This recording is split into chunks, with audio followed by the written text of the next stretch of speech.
Hello everyone, welcome back to Maths on Fire. आज हम लोग देखने वाले हैं जब आप आरआरबी पीओ ज्वाइन करने वाले हो तो आपको कितनी सैलरी मिलेगी, कितनी ग्रॉस होगी, कितनी नेट होगी, कौन कौन से अलाउंस मिलने वाले हैं, कौन कौन से डिडक्शंस होंगे, इन हैंड सैलरी कितनी होगी। So without wasting any time let's get started. सबसे पहले जो आपको बेसिक पे मिलेगा वो मिलने वाला है 36,000 का। हाँ जी, तो आपको पता होगा कि आपको बेसिक पे हर एक हालत में मिलता है। जब तक आपके पास जॉब है तब तक आपको बेसिक पे मिलेगा।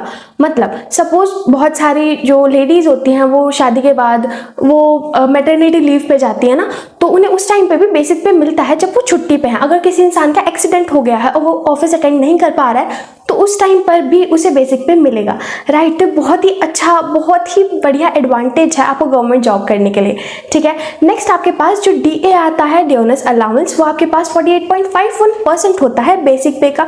बेसिकली ये आपको मिलता है 17,463.6। इसके बाद आपको हाउस रेंट अलाउंस मिलता है जो कि होता है 2520। अगर अब आप यहाँ पे कंपेयर करोगे, जो एसबीआई का होता है ना एचआरए, वो इससे कहीं ज़्यादा होता है और जो आरआरबी में मिलता है वो काफ़ी कम होता है। रीज़न बीइंग कि जब आप आरआरबी के थ्रू कहीं भी पोस्ट होते हो वो ऑब्वियसली गांव में होता है और एसबीआई के ज़्यादातर ब्रांचेस शहरों में होते हैं, तो शहरों में ज़्यादा रेंट होगा इसलिए एचआरए ज़्यादा मिलता है। और जब गांव में पोस्ट होते हो तो वहाँ पे एचआरए काफ़ी कम मिलता है, जिसकी वजह से सैलरी थोड़ी कम बनती है, लेकिन यहाँ पे आपको प्रॉफिट्स बहुत सारे होते हैं। इसके बाद आपको एसपीए मिलता है 8,768, ट्रांसपोर्टेशन अलाउंस मिलता है 600 रुपये। इसके बाद लर्निंग अलाउंस मिलता है 891, लोकेशनल अलाउंस आपको मिलता है 700। तो यहाँ से आपकी जो ग्रॉस अमाउंट बनता है, ग्रॉस सैलरी, वो होती है 66,942। काफ़ी अच्छा है। अब देखते हैं क्या क्या चीज़ें डिडक्ट होती हैं आपकी सैलरी से। सबसे पहले डिडक्शंस आती है आपकी टीडीएस। बेसिकली ये तो कटता ही कटता है, आपको ऑलरेडी पता है।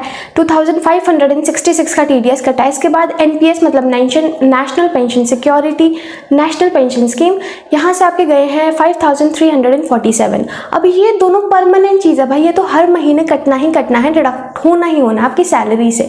लेकिन अगर साथ में आप कोई एक्स्ट्रा बेनिफिट अवेल करते हो, जैसे कि मैंने बोला फेस्टिव एडवांस, या फिर मैंने बोला कि आपने कोई लोन ले लिया है, ठीक है, अपने मतलब अगर आपने कोई लोन लिया है तो लोन भी वो यहीं से धीरे धीरे करके आपकी सैलरी से पर मंथ डिडक्ट होता रहेगा। तो फर्स्ट मंथ की आपकी जो डिडक्शन होती हैं वो होती है 7,913। तो यहाँ से आपकी नेट सैलरी कितनी बनेगी, बताओ जल्दी से माइनस करके।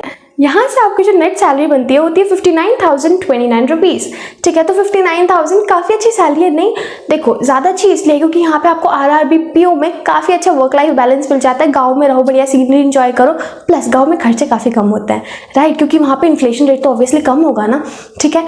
और इसका एग्जाम भी बहुत ईजी होता है as compare to other government और as compare to other bank exams, ठीक है। तो ये थी हमारी आरआरबी पीओ की न्यू ज्वाइनिंग की सैलरी स्लिप। आपको पता है जैसे जैसे टाइम बढ़ेगा सैलरी भी बढ़ेगी। तो आपके दिमाग में क्या थॉट्स चल रहे हैं, क्या अब आप भी आरआरबी पीओ के लिए प्रिपेयर करने वाले हो या आप ऑलरेडी प्रिपेयर कर रहे हो? Let me know in the comment box आपके दिमाग में इस टाइम पे क्या चल रहा है। और अगर आपको वीडियो अच्छी लगी हो तो वीडियो को जल्दी से लाइक कर दो, चैनल को सब्सक्राइब कर दो। अब हम लोग मिलने वाले हैं न्यू वीडियोज़ में, तब तक के लिए thanks for watching, bye, keep preparing.